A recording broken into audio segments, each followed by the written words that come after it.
Let us explore more on graphs. Consider the following graph.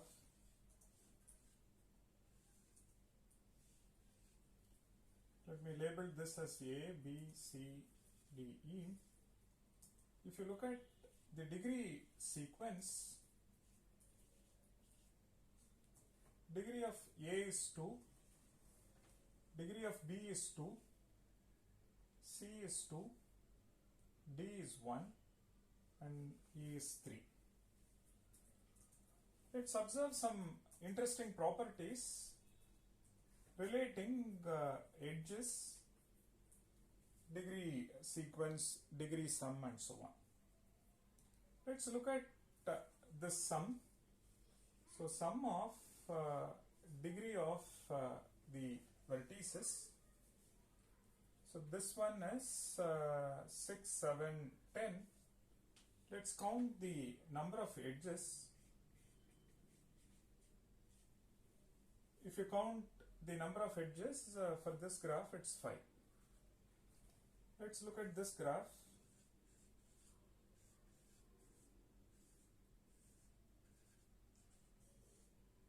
So the degree sequence of this graph is 3, 3, 3, 3. Degree sum of the degrees of the vertices is 12 over here. If you count the number of edges, it is 6. So as you can see that they are related, we observe that sum of the degrees is 2 times the number of edges. One can prove this using direct proof, induction, and so on. Let's look at a direct proof. If you look at an edge, say AB, if you look at this edge AB, it's contributing 1 to A. It's contributing, meaning when you look at the degree sum, degree of A is 1. So because this edge is contributing 1 to A, and degree of B is 1 because of this edge. So what is this telling us? This edge is counted twice. Once with respect to this, again with respect to this. Suppose you have an edge like this, A to B, this. Now degree of A is 1 because of this edge. Degree of B is 2 because of this and this. Degree of C is 1. If you look at this edge, it is contributing 1 to degree of C. Same edge is contributing 1 to degree of B. It is just one edge contributing 1 over here as well as over here. So same edge is counted twice, once with respect to C, again with respect to this. So which is why when you look at the degree sum, degree of A plus degree of B plus degree of C plus degree of D, you see that the edge AB is contributing 1 with respect to this, 1 with respect to this. So same edge is contributing 1 with respect to this, 1 with respect to this, which means the edge is counted twice, which is why we say it is 2 times the number of edges. Okay, so if you look at any edge, it contributes, any edge say AB, it contributes degree 1 with respect to A as well as with respect to B. So same edge is counted twice, which is why we say sum of the degrees is 2 times the number of edges. Okay, and it is quite elegant direct proof. One can also prove this using mathematical induction, which we shall attempt next. So let's attempt a proof by mathematical induction. So the claim is this: sum of the degrees of vertices in a graph is 2 times the number of edges. When we attempt a proof using mathematical induction, it has got 3 components. One is base case, the second component is induction hypothesis, the third component is induction step. Okay, let me outline this with respect to a classical example. Say we know that sum of first n natural numbers is n into n plus 1 by 2. So as part of base case, let me take n is equal to 1. On the left hand side it is 1. On the right hand side you substitute 1 for n and check whether this and this are one and the same. So LHS matches RHS. Therefore, for base case, the claim is verified. As part of base case, we explicitly check whether the claim is true for small values of n. For example, n is equal to 1, 2, 3 and so on. Now with this, we move to induction hypothesis. Okay. So assume for 1 plus 2 so on up to say n, it is n into n plus 1 by 2.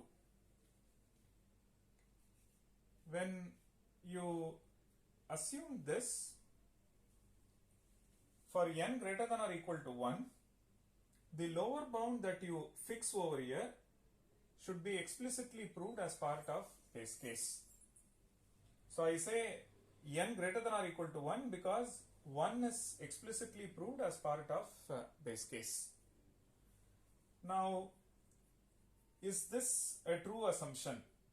Can this assumption go wrong for some values of n? Answer is no. The reason is for n is equal to 1, it is true. Okay, and so this assumption is a valid one. Then we move to something called induction step. In induction step, we consider the left hand side expression and we make use of hypothesis to complete the induction. So consider the first n plus 1 numbers. So induction step is this. Okay. So 1 plus 2 so on up to n plus n plus 1. By induction hypothesis,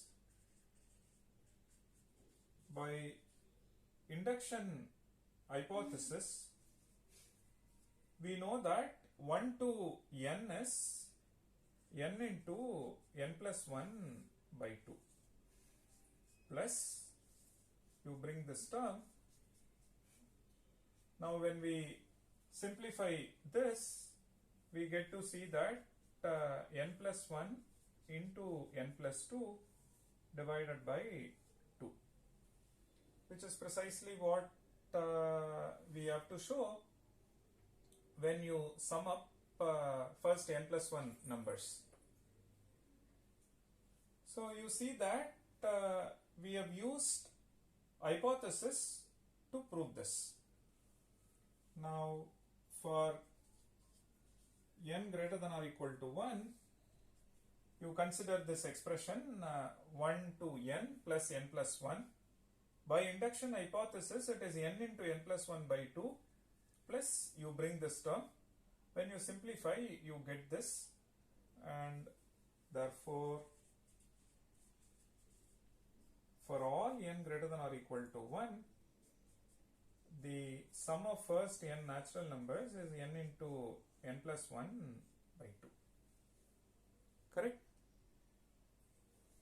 Now, you may wonder, what is the role of this step, and how is this helping us in proving the claim, and can this assumption go wrong for some n? Answer is no. Listen carefully. For n is equal to 1, we have given an explicit proof as part of base case. Now, assume n greater than or equal to 1. Now, assuming this, it's a true assumption. Reason, it is explicitly proved as part of this. Now, assuming n is equal to 1, you consider 1 to n plus 1, which means you look at the expression 1 plus 2. For 1 plus 2, we have given an explicit proof that it is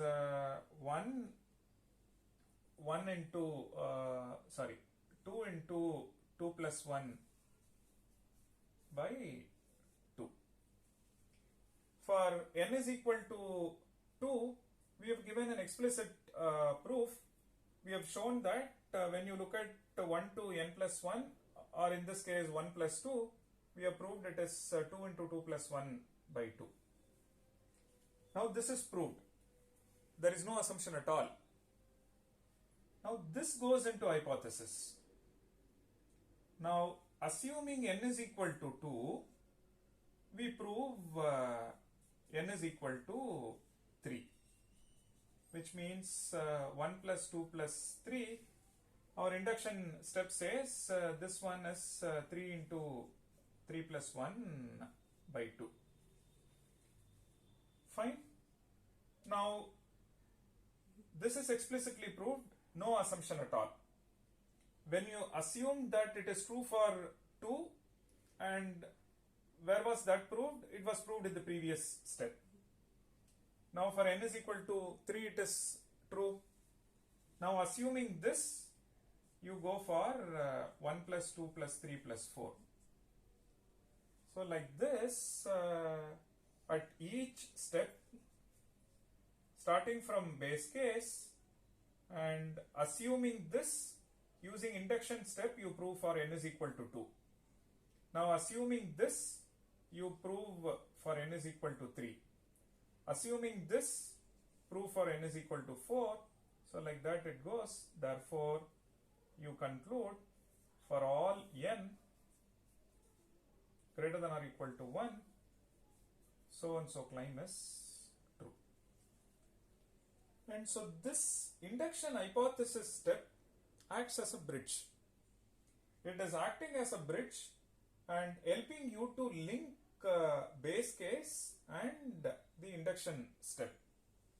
Once something is proved as part of induction step, that also goes into your hypothesis for the next iteration. So again, assuming that you prove for next value of n, so like that one can prove for n to n plus 1 for every n. Therefore, you conclude for all n greater than or equal to 1, so and so claim is true.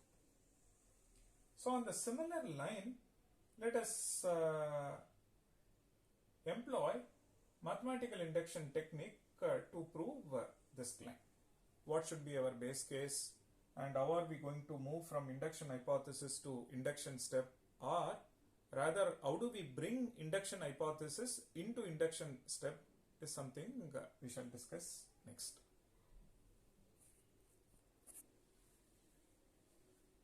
So let us prove this using induction. So when we go for mathematical induction, first we need to identify a parameter of interest on which induction is carried out. For all graph theoretic problems, the natural parameters are number of vertices, cardinality of V of G, or number of edges,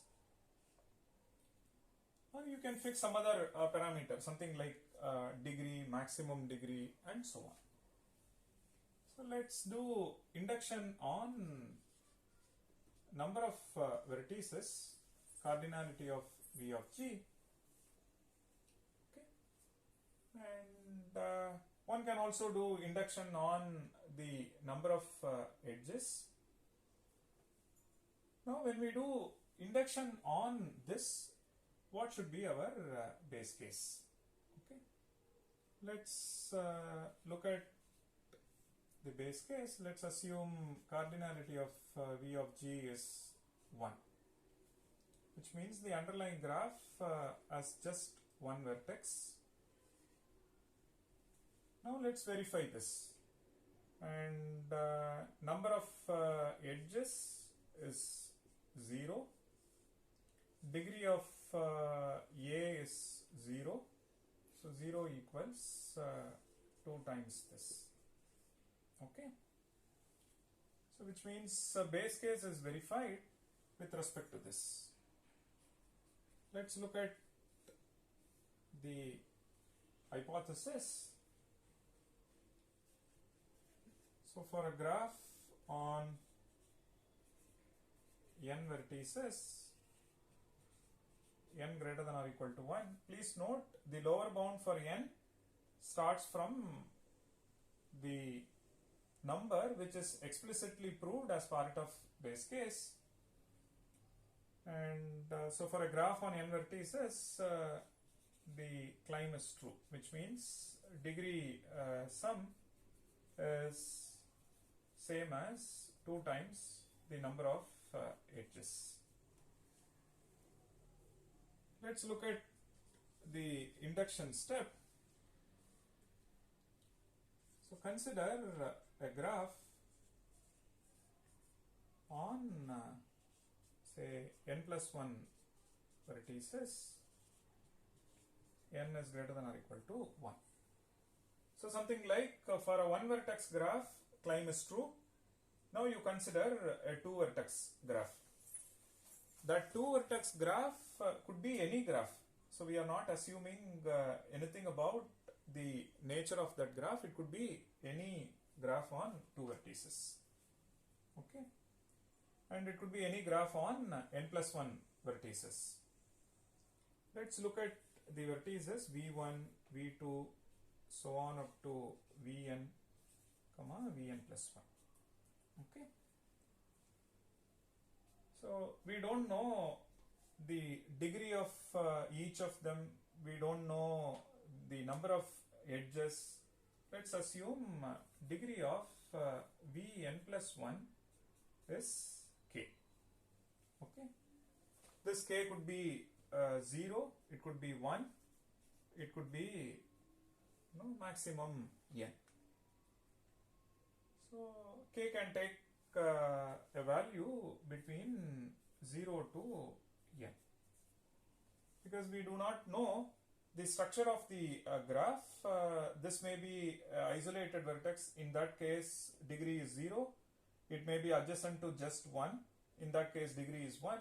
Or it may be adjacent to all other vertices. In that case, degree of vn plus 1 is n. Okay. Now, you consider the graph by removing vn plus 1. Let me call that graph as G prime. Why am I doing this? I want to bring induction hypothesis. If you want to bring induction hypothesis, you should have n vertex graph, correct? So what we do, we consider an n plus 1 vertex graph. From that, we remove a vertex. It could be any vertex, and then we obtain an n vertex graph. So please note, we don't consider an n vertex graph and then try adding a vertex, and instead we have considered an n plus 1 vertex graph. From that, we have removed a vertex to obtain an n vertex graph. The reason is this. So when you move from n to n plus 1, when you look at say n plus 1th vertex, it can be adjacent to maybe none of them, or maybe adjacent to 1, maybe adjacent to 2. So one has to consider all such possibilities when we prove the induction. That's one way of doing it. So because we need to consider all possible n plus 1 vertex graph that can be generated out of an n vertex graph. Okay, I repeat, when you move from n to n plus 1, by introducing a vertex, I should look at all possible neighbors of n plus 1, which means what all n plus 1 vertex graph that can be generated out of n vertex graph, that has to be considered. Instead, what I have done is I have taken an arbitrary n plus 1 vertex graph, and in that I have removed a vertex to obtain an n vertex graph. Now one can bring hypothesis in G prime, and then from that, how do we move to induction step so that this climb we can complete and verify whether it is indeed true or not. Okay, let's explore that.